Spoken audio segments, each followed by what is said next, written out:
UFC 236 took place Saturday. It was the big Max Holloway-Poirier fight.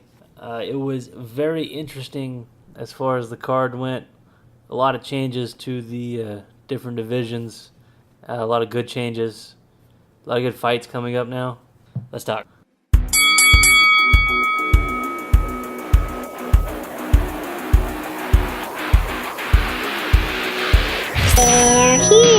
Welcome to the Hook J Podcast. Who the fuck is that guy? Who the fuck is that? When it's all said and done, I know one thing that I can do. I can fight. I can give it, and I can take it. You should have left me over on that other game that I'm from, that more ruthless game where we bounce heads off the canvas and drill them into the floor. You should have left me where I was. The show starts now.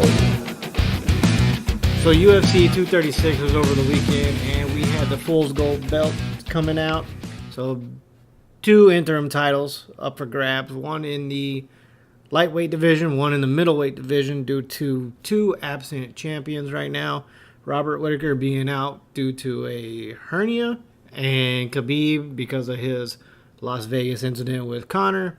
He will be out for a substantial period of time as well. So we had 2 fights to get some interim titles. One between Max Holloway coming up to lightweight versus Dustin Poirier, who rightfully deserved a shot after all these times he's fought and he's showed up and he's got all these wins coming up behind him. Fanboy. Well, I mean, he's got no, not fanboy. He's had a lot of fights, and it's about time that he's got a title shot compared to some of the other people in the event themselves. Israel Adesanya versus Kevin Gastelum was for the middleweight title fight, and that was one hell of a fight. And then before that, a non-title fight with Khalil Roundtree and Eric Anders. Man, these last 3 fights, even though they all went to decision, they were all definitely worth your time. If you didn't watch them, you need to go watch them. They were really good fights. So most of the card was actually really fun to watch. Let's just jump into the last 3. Those are the big noteworthy ones. Honorable mention to Alan Jouban, who should have won that one. Honorable mention also to Khalid Taha for knocking out Boston Salmon, which, by the way, is an interesting name. And Brandon Davis with the rear naked choke to start off the event in the Fight Pass prelims was pretty nice too. Yeah, Brandon Davis versus Randy Costa was a really nice rear naked choke, and Brandon Davis actually, I think he went down in weight to bantamweight. I think to so. Pull that one out, yeah. Those are the fun, and those were really the only ones that weren't the last 3 that I found really noteworthy, except for the Wilson Reyes one where he got knocked out. Yeah, Alexander Pantoja defeated Wilson Hayes. Yep. Yeah. TKO. That was a good one too. First round. I think everybody thought Wilson would try to wrestle, and this is the first time I really heard of Alexander. Well, he's been around for a minute, racking up wins in silence, though. Yeah, like he wasn't a noteworthy person. This kind of put him on the map. The bad thing about being a flyweight is you go really unnoticed in that division. Yeah. So other than that, let's talk about the last 3 fights. Let's start with the Khalil Roundtree fight. The complete reconstruction of Roundtree's style is amazing to see him go from his last fight to this one. The way he stands, the way he throws kicks, the way he throws a jab now is different. He basically restyled everything he did, which, as we see, really helps him. He absolutely dominated Eric Anders. Yeah. Eric Anders absolutely dominated him. It really paid off moving to Thailand and just living there and being in the culture and absorbing all that. And it shows you kind of what Roundtree is, how he can just do that. He finds something he loves, goes there, absorbs all the knowledge, comes back a better fighter than he was before. That shows a lot of growth in him. And honestly, it worked out. I'm excited to see more of him going forward. Khalil Roundtree had to have had the biggest difference from fight to fight that I've ever seen in my life. People progress through their careers, and it's noticeable, and you can see big changes whenever they go from one style to another. But Roundtree goes from just like a brawler style and a more orthodox boxing style to a complete Muay Thai. And it is simply amazing because Eric Anders walks in there who's no slouch, who can take hits, who's fought some of the hardest hitting guys. And just he gets rocked 4 times. He gets knocked down in that fight. Roundtree's power with that stance is so much more undeniable than it was before.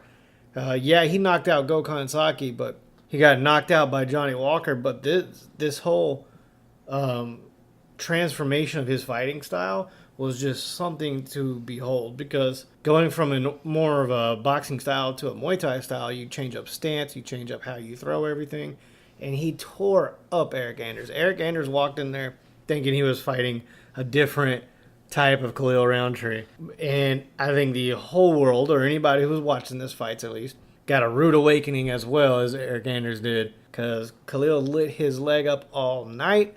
All 15 minutes of that fight, he knocked him down 4 times because Roundtree has very broad shoulders and he hits really, really hard. And Eric Anders got that warrior chin, man. Dude would not go out. But if you've seen the Instagram photos the day after, man, his leg was swollen. And you can see very definitive outlines of toes. He was laying into him. And it was just something to watch, man. If you haven't watched it, you need to go watch it. It was fairly interesting to see a guy who his last fight was with Johnny Walker, and it only lasted like a minute and 50 seconds. It was his first round. He knocked him out via elbow. Johnny Walker knocked out Roundtree with his elbow, and a lot of people kind of wrote him off because he had lost before. Before that Johnny Walker fight, he had fought Gokhan Saki and knocked him out, and nobody saw that coming. Everyone thought it'd be a kickboxing match, essentially, which it was not. It's basically a boxing match. Roundtree showed you the glove difference between kickboxing and MMA, and a lot of people just kind of wrote him off, especially after fighting a guy like Johnny Walker. To see him come back, change everything, and be as dominant as he was against a guy like Eric, it shows growth that I want to keep seeing. I want to see more of Roundtree, and if he keeps fighting like this, there is absolutely no reason he can't move forward in that division and take on bigger names. Do I think Khalil is top 10 guy at the moment? Kind of. But I think he definitely needs a little more work to polish it up. He may have his transition into Muay Thai style from what he was working at may be like his bread and butter, and that may have just been what like works perfectly for him. But he's going to have to learn how to use that with wrestling and grappling, and I'm really excited to see where he goes going forward with that style. So the first Fool's Gold title we got coming up was for the middleweight interim, and we call it Fool's Gold because they're not exactly champions yet.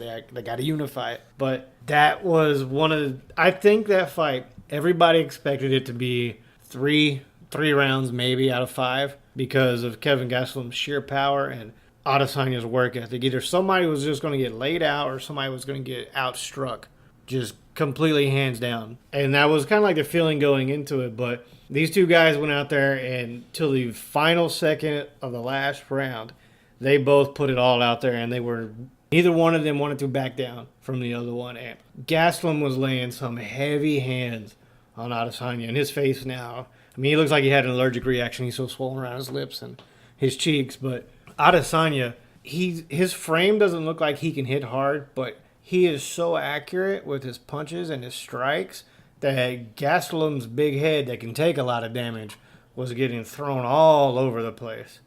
And the reach advantage really helped him out too. So Adesanya going forward, he's going to have some competition in Robert Whittaker, and I can't wait to talk about that fight. But I like seeing his development. Nobody's yet to put him on the ground. Gastelum tried, and they got to the ground one time, but they got up.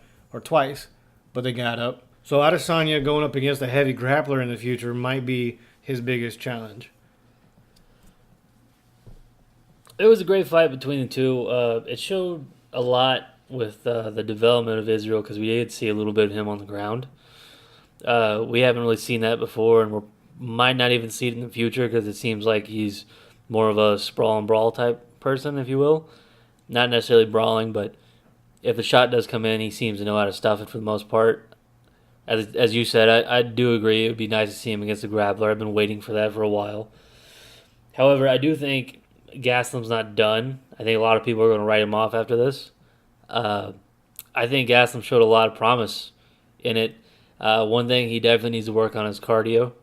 It kind of wore, they were both throwing heavy shots going into the third, fourth, fifth rounds, and I think the fourth round especially is when it kind of gassed out there because the fifth round is when he definitely slowed down a lot. You can definitely see him slowing.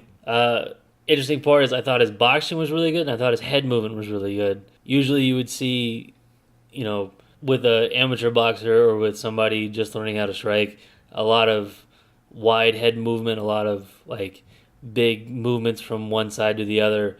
With Gaslam, if you watched when Israel would throw a jab, it was just a slight head movement, just a little slip. It wasn't this big like left to right movement, which shows a lot. However, I do think the actual striking part of his boxing needs working on. He's got sort of the movement down, at least for the head.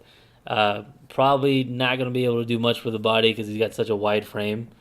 But as far as the striking goes, there was a lot of giant hooks that he was throwing, a lot of looping punches, which you can't really do that against a guy who's kind of throwing these jabs and punches that are just straight at you. He's waiting for that opening that he's going to get, which we saw multiple times, especially when Kevin would throw the left and then come back. There was oftentimes this big loop that had him right open, and Israel just throw it straight down the line and pop him a few times. That I definitely he needs to work on, but I think both these guys showed so much promise that if Israel keeps the belt after he fights Whittaker, right, there's probably going to be a rematch at some point. That's just the truth. There's going to be a rematch at some point if he were to keep the belt. If Israel doesn't decide to go up immediately, like he says he's been doing, I don't think he'll do it for a little bit unless they like push him into it. I think, all the talk that between him and Jones, I think the only way that would happen is if they paid him a ton of money to do it. And I know Jones would accept it because he takes easy fights and fights middleweights. That's the truth. It's the truth. Jones made a career out of fighting middleweights. Look at his last 6 fights that were against middleweights. His upcoming fight is against a middleweight that moved up. He fights middleweights, made a career out of it. Get over it. He's a GOAT, man. Whatever. But yeah, I do agree that fight was amazing. It was good to watch. It was a good barn burner to start off the co-main event. And then we get to the main event, which is the one I think everybody was waiting for. Even though it is a fool's gold belt, as we call it. They have those weird Power Ranger style belts. But I like it. I like the fight. I like the fight beforehand. I like the fight at the weight class below. Dustin Poirier versus Max Holloway. It was such a good fight from beginning to end against two people that you can tell from the first time that bell rang and they touch gloves to the end. They were both in there to win it. The last 5 seconds, it was go time for both of them. They didn't give up at all through the entire thing. I waited a very long time to watch Holloway and Poirier fight. It's been a long road coming for the rematch, and this fight did not go the way I think people thought it would go for Holloway. He didn't get outworked, but he got hit so much harder than he's used to getting hit that I think it just kept throwing him off his game plan because Poirier, he had to be sitting at 165, 170 when he was in there. He was a heavy, and Max Holloway was nowhere near that. And Poirier was hitting Holloway so hard that Holloway was getting rocked, man. His head was getting turned. He got busted up. He was bloody by the third, fourth round. But it's Holloway, and Holloway's just going to keep throwing volume. But the thing about getting in there and throwing all those volume punches against an opponent that can hit that hard, you're going to have to take some shots, and it just didn't work out this time for him. Poirier was landing some massive right hooks and left hooks that were they were so deadly. And his guard was one of the more interesting guards I've seen in a while, where he put his elbow up and his left hand was covering the side of his face like it would normally do. So it was presenting a problem for Holloway because the awkward angle of his elbow. His left hand wasn't able to get in as much as it was against his other fights with Aldo and his fight against Ortega. It was a very interesting guard. It was almost like in boxing they have like the Philly guard is what they call it. It's similar to what Floyd Mayweather does, where he puts his shoulder up. It was very similar to that. I did think it was interesting to see that. But, my take of it is in the first fight, if you go back and you watch the Poirier match, the first one, when they first fought a couple years ago now. Like 7 years ago? Yeah. When they first fought, there's definitely a size difference then, right? Again, they were at a lower weight class, but between the two, there was definitely a size difference. There's definitely a power difference between the two. And there's also an experience difference between the two.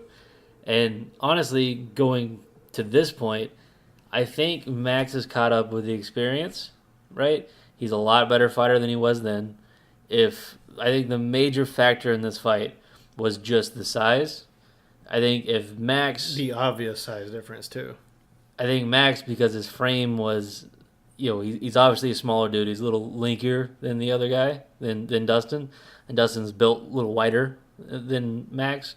So I think that was the big difference. And you can tell from the first hit, from the first really good hit that Dustin threw and connected, Max felt the difference. Max was like, okay, this is a different weight class, obviously. And I think Max if he wants to continue, if he wants to move up, he has to put on some mass, at least.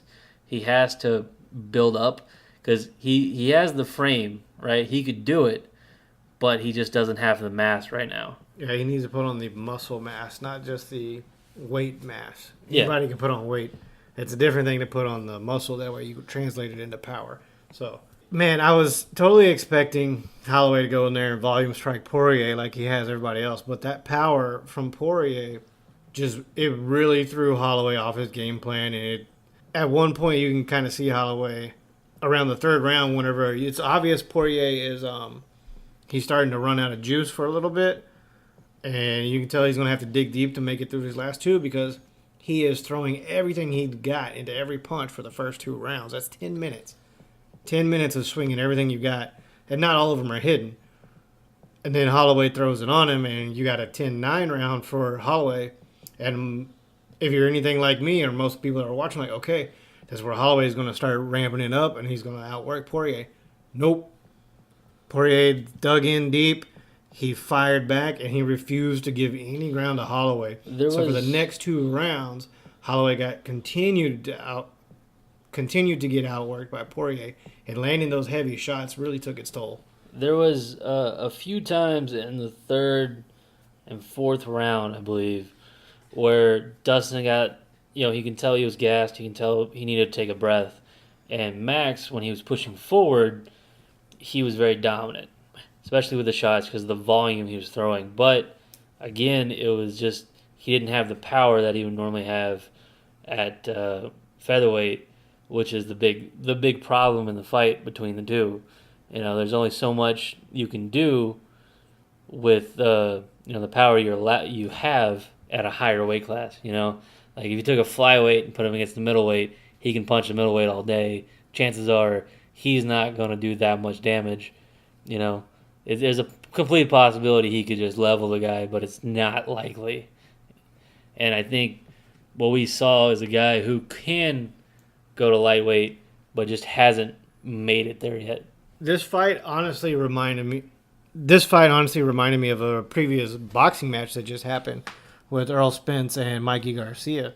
With Mikey Garcia going up 2 weight classes, and he just had no power for Earl Spence. The same thing kind of happened right here. No, I think Earl Spence was just a better boxer, to tell you the truth. He was hitting the hell out of him too. I think Earl Spence was a guy that a lot of people just wrote off because everyone was riding the Mikey Garcia train at the time. Well, I say it reminded me of that because Garcia had no answers for anything Spence could do. And it seemed like that's what Holloway was. He was trying to go in there and work his volume game plan, but it just wasn't working. And Poirier was not allowing it. He was throwing him off his game with the power. And really, that shell. If you listen to one of the corners, whenever Holloway's in the corner, he even tells his coach like his guard is awkward. I've never seen it. Yeah. So I think Poirier just going in there with a better game plan, executing, and being the guy who controlled that fight is what really caused Holloway to lose that fight.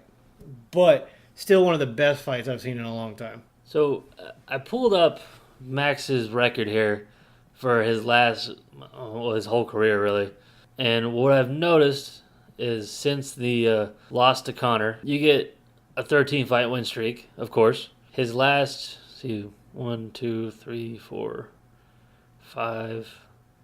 His last 5 fights I would say 5 fights. You're against people that don't normally do good when they're pressured, right? When you have a pressure on them, when you're going forward and you're throwing these high volumes.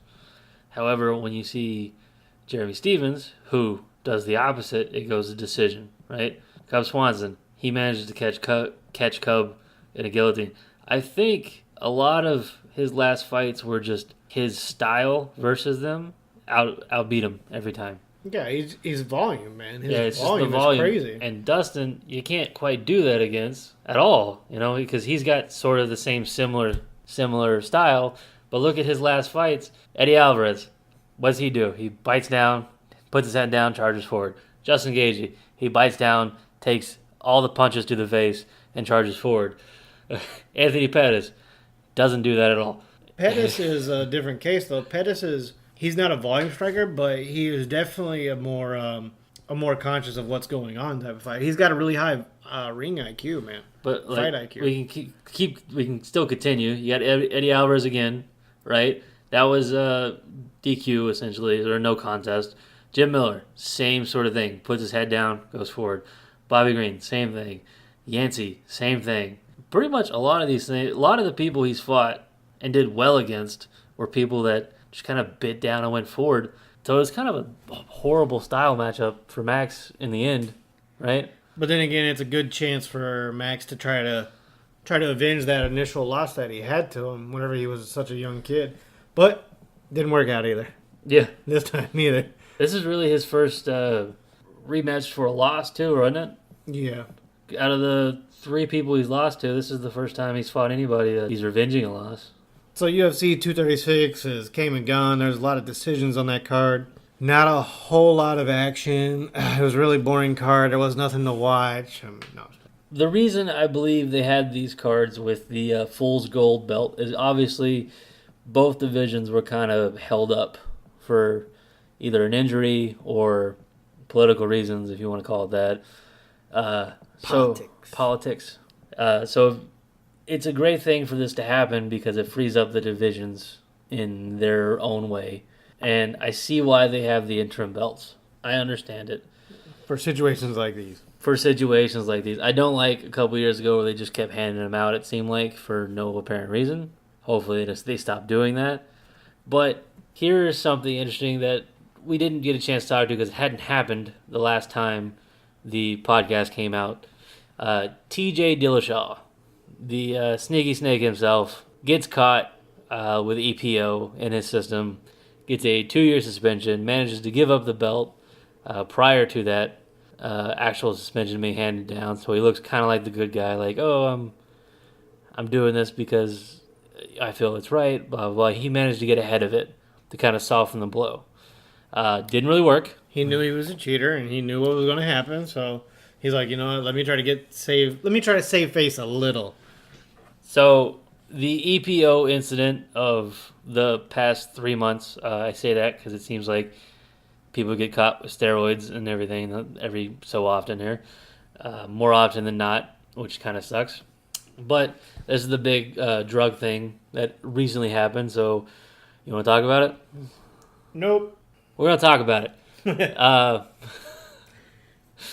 So basically, if you don't know what EPO is, it is an injection that brings red blood cells to your muscles, essentially. It oxygenates your blood a little bit better than it normally would. And when you do that, you can recover faster, essentially. there's no way to get it through a taint supplement, from what I know. It's only kind of an injection. No, you can take it through a supplement or a pill form, but the type that he tested for was the injectable because of its concentration and the levels that he had in his body. There was no way that he got that much naturally or through a supplement. So there's no blaming anything else. They can't test anything. It's kind of his fault. And I'm going to say this right now. The fact that he came out and said nothing in his defense and he handed down his belt and he went ahead and went with USADA, he knew he fucked up. He knew he did it, and he knew what he was doing with the second he injected himself with it. Yeah, I mean, he can't blame anybody from him, but himself. There's no other way you can skirt around it. You can't say anything, oh, it was in the supplement, it was this. It's your fault. You're the one who dropped your pants, put the thing in the needle, and put it in your ass. Like, that happened. You did that. You were there for it. And the interesting part, I thought about it is, if you follow the timeline for it, he says he's giving up the belt because of what USADA finds. And USADA doesn't release the information what he found for like a week, right? There's a little bit of a gap. In between there, his coaches put out different like statements. There's like 2 statements from his coach. One of them's like, it's absolute disgrace. I can't believe he did this, but we're moving forward. And the other one's basically the same thing. But you have to wonder with someone like TJ Dillashaw, who takes everything so seriously that he's willing to cheat to win. Essentially, he's the Lance Armstrong of the UFC right now. He's the guy who took everything seriously in order to win. He has these coaches, he has everyone kind of working together. So I feel like they may have all known about it. They may not have known the extent. They may not have known exactly what's happening, but I believe they've known about it. And I'm not 100% on it, but I do remember him saying that when he was redoing his nutrition for the DJ fight, he submitted blood tests to the people that were doing it so they can tell him the right thing to take. So they probably knew about it going forward. So what does that tell you? That even if he has a whole nutrition team and everybody that knows about it could probably see it, maybe it's negligence, like, oh, I don't know what this is, let me focus on what I'm looking at. But if he's got a whole team that kind of knows about it, not telling anybody, what does that tell you about the people he hangs around with? Should they investigate the people on his team with it? Should they look into something like that? Should they try to find, go old school, 70s cop movie and try to find the suppliers and the buyers? My opinion on this is TJ Dillashaw is a scumbag for doing that. Just hands down. Because you're in a sport where your goal is to stop the other person from harming you by harming them, right? Yeah. Inflicting physical punishment to the other person. You are supposed to be all natural as much as you can get, right? Despite, some recovery aids and they took out TRT, they took out supplements, they took out so much stuff that to try to make people go in there naturally. And you're going in there with an advantage. Now, let's go off the premises that he just on the last day or two was like, I don't know if I can beat this guy natural. Let me juice up. And he juices up, okay? Now, how much does his team know about it? If they know from the get-go, then they're in the wrong too. But it's also not their job to tattletale, to snitch, to, there's a whole lot of things you can't. I mean, are you going to call the cops on your dad for doing something? This also brings up a good question, because after it came out, right, that all this happened, all of TJ's former opponents, especially Cody No Love, came out and talked about it. And Cody's manager, Ali, I don't know how to say his last name. Just say Ali. Ali came out and said he knows of at least 5 people that USADA should investigate. And then he quickly backpedaled right afterwards when USADA was like, hey, if you have any tips, call us. And he said, oh, no, it's something else, and changed the subject. So it brings up the question, if you're a guy who manages fighters, right, and you're all for, you've said it in the past, cleaning up the sport, shouldn't you, put forth the effort to clean it up, though? If you know about it, if you're in a gym, other people are there taking it, shouldn't you put it up? Like Cody said in in a press conference when they were going up to the first fight. He's on everything. He taught everybody in Alpha Male how to do it. Well, then USADA has information now. Maybe we should go check out other people in Alpha Male. Maybe we should check out people that hang around with TJ. But, okay, so then, just to play some devil's advocate, where do you draw the line, though? I mean, do you need USADA just in your camp the whole time, every day, taking piss samples when you're in the gym? But if it's... Just hang out. If it's warranted, like, if you have this sign, like, hey, these people might be doing it, shouldn't you go for it and investigate it at least? Yeah, I mean, there's a lot of things we need to really think about in this case. Because if we go off of that, and John Jones is tested, and he's constantly pulsing, air quotes, for picograms of whatever the hell it is, does that mean everybody that's in the training facility with him needs to be tested? John Jones may just be doing it on the side. Yeah. That may be the same thing with TJ. We don't know, but where do you draw the line of, like, who do you test, who do you not? Now, his test did get tested for EPO beforehand. They said the December 28th one tested, but the ones before that didn't pop for anything. So this may have been something he did way back in the past at some point, found an advantage of it, and was worried going into this fight that he might need it again, and did it because his other times he had not get caught. Maybe this time he kind of OD'd it a little bit. Or maybe because of his weight cut, it showed up better. We don't know. Well, the interesting part about that is, since this whole debacle came out, USADA puts out the fact that they don't blood test everybody, which I understand. I get that part. If they do show up, normally they take a piss test. You go and you pee in the cup. They put it in the seal. It goes off to the lab. Something came up at one point where they decided to take a blood test, which it seems like if you're heading into a championship fight, you should have a blood test, right? Just to pick up everything to make sure you're not going in there with, like, some super soldier serum inside you, you know? Like, it seems like that should be a thing. I think if you're going to do that, you need to do it 2 weeks before the actual event itself. That way, because if you take it too early, you may jeopardize the fighter's recovery and some of the last-minute stretches they may have to do to cut weight. And then you do it immediately after the fight. Man, hell, if they're walking back to the cut, just squeegee it off of them, for God's sakes, right?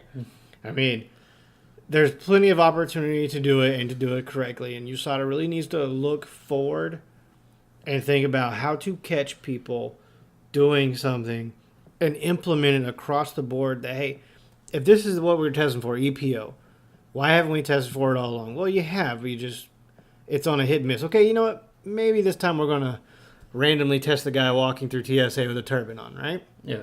Okay, stop doing the random test. Just make it uniform for this one thing, because it affected a champion.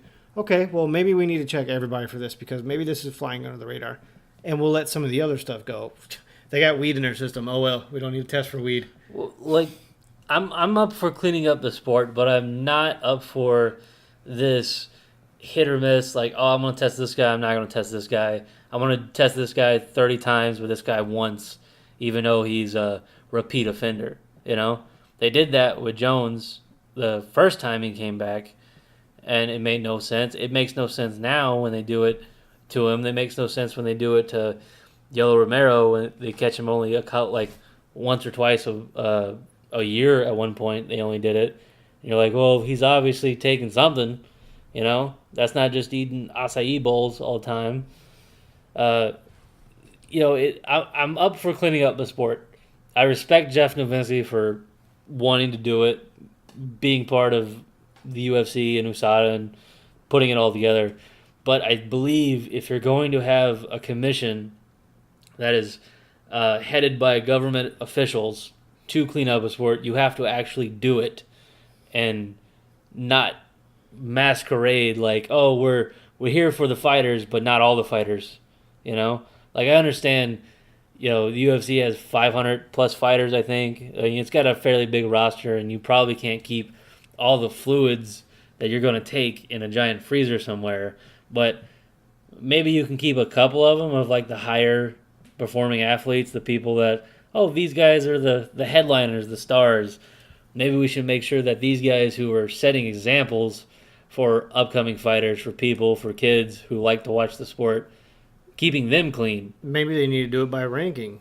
Maybe. Like, the top 10 get the full, kit and caboodle. Yeah, I mean, that would make sense. If you're the in the top 10 to 20, they get a smaller downgraded version, and the rest of them get a smaller downgrade. Because once you start hitting these levels, man, you're fighting top-tier talent.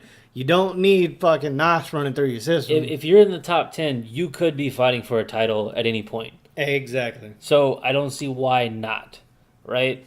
And if you do get that title shot, if they're like, hey, you're getting a title shot, before you announce it, when they send the contract signing, why not draw the blood then? Because you're going to get 3 months from that normally. Normally It's 3 months, so you have the camp going forward. Maybe 4 months, depending when they announce it. So I don't see why not. Why don't they just do that? That seems like a great idea. Yeah, as soon as you hell, fucking have USADA deliver the fucking contract to you. Yeah. Like if you sign it, okay, click, let's take your blood right now, so we got a basis to go off of now that you're not in camp.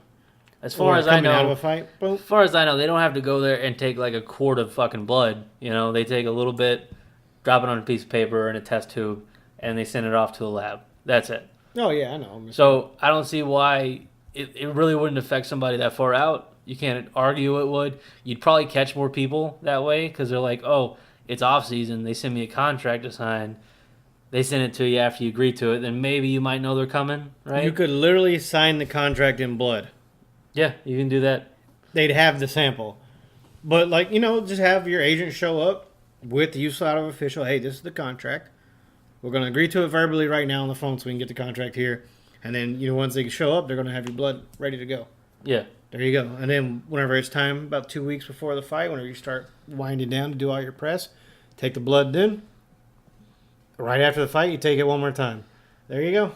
That would be probably a better program than what they have now. And I guarantee you'd catch a lot of people doing that. Well, I'm still up for the random tests throughout the year because like a random piss test, it catches most of the stuff that you put in your system that gets flushed out easily.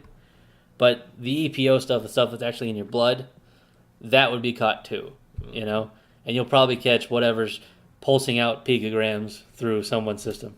It's going to be funny if he moves up to heavyweight and he has no pulsing effect. And everybody's like, oh, well, you guys got to move on. It's pulsing. And then whenever he cuts back down to defend, everybody's like, oh, he's pulsing again. It's trapped in his fat cells. That's what it is. It's trapped in his fat cells. Yeah. Forever, apparently. Yeah. You know what? Fine. If it's trapped in your fucking fat cells, we'll drop you down to middleweight one time. That way you just get so fucking lean, you ain't got none of that shit left over.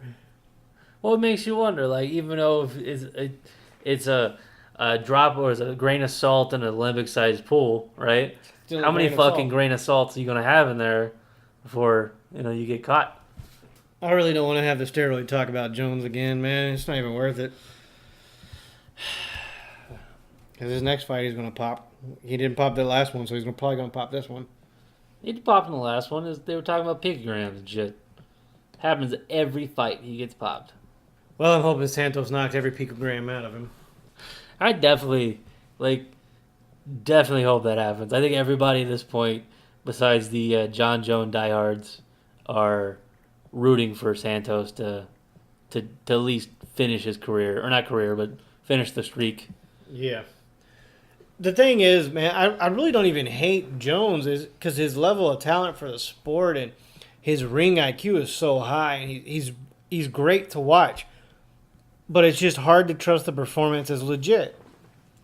Yeah, it's just this. It's an asterisk next to his name. You look at his record, you're like, that's a great record.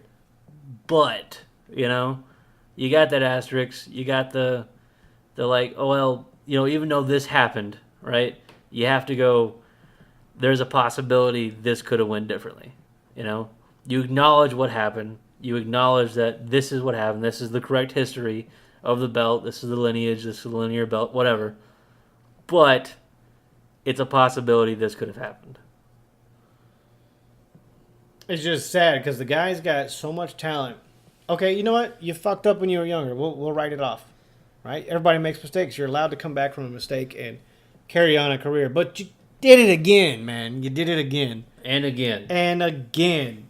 And it's like, Jones, come on, bro. It's hard It's really hard to support you when you keep making mistakes.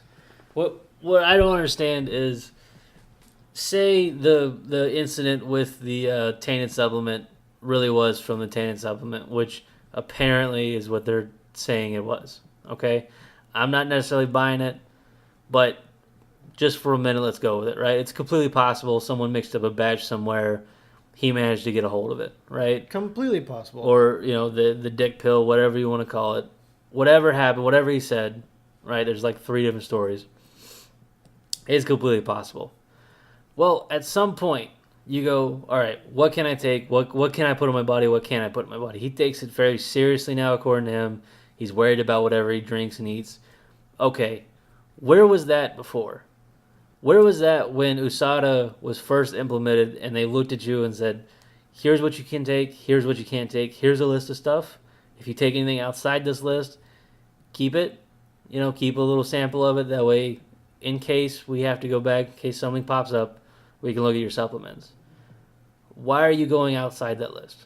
If they go, here's a list of stuff that is good for you. Here's a list of stuff that we agree you can have this in your system, right? The list of supplements that they're like, this is USD rated, this is everything good, nothing should be happening wrong with this should be fine.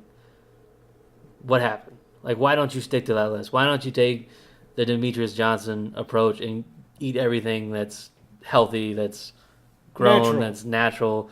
Why don't you take the DC approach and not take any supplements at all or anything and just go with it, Why risk it? That's what I want to know. Why risk it when you're making that much money? You're on top of everything. Why? I don't understand it. It's a mentality thing, man. If you want to be the GOAT and you maybe think you're not going to be the GOAT anymore, why not? I mean, this is a ride that could end any minute. I understand it. So why not, right? Well, like I understand that part. Like there's I'm trying to stay on top, right? Let's flip it back to TJ. What pushed TJ to do it? Henry Cejudo. Exactly. The level of competition. He doubted himself. So at what point did Jones possibly doubt that he was the GOAT? Or that he was going to be able to defeat whoever's coming up? Well, the first time... Was it Gustafsson? Did Gustafsson push him to a point where he's like, man, I really need to take this stuff seriously and get some stuff to help me out here, guys? No, the first time he got popped was against DC. I know it, but I'm saying, did Gustafsson, because that was his hardest fight, make him think that he was not going to be the GOAT? It's possible. It's possible. I don't know, though. It's interesting. It's hard to say why somebody would risk it, why somebody would do that. It's kind of like NFL players when they get caught with something, and you're like, you guys have the easiest drug test to pass. They tell you like 3 weeks in advance, like don't do anything from here to here, and you'll be fine. And then you'll read like somebody gets popped, and you're like, you're making $4 million a year. Why risk it? Why even dare to do anything if you're making it? It's that aura of invulnerability, man. Some people have it. And with UFC 236 behind us, we're ready to get out of here. Not much coming up in the future.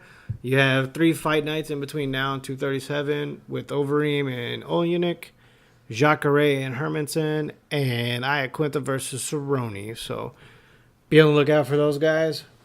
Is it me, or did Jacare, when they did the face-off with Hermanson look like a Bond villain? Hermanson is a Bond villain. He looked exactly. He had the turtleneck. He had the glasses on. I was like, that dude could definitely be like some Swedish Bond villain. I think that's just the style over there, man. Maybe. It's possible. In the Iaquinta versus Cerrone fight, it's literally North versus South. Like the epitome of a cowboy versus the epitome of a Jersey boy. Yeah. And they're going to do it in Canada, too. Yeah, we're going to take it to neutral ground where everything's nice. I mean, would you really want to do it in New Jersey? And then May 11th is UFC 237 with Rose making her comeback finally to defend her belt versus Jessica Andrade. So that should be an interesting one. Anything else, Jake? No, I mean... And that's going to wrap up the show, guys. Hope you enjoyed. Like, add, subscribe. Follow us on Twitter. Hooked JP. Or add Hooked Justin. Later, guys. Bye. Thank you for listening to the Hook J Podcast. Hope you enjoyed today's show. See you next episode. Sometimes you've got to do what's right for you and not do what's right for everybody else.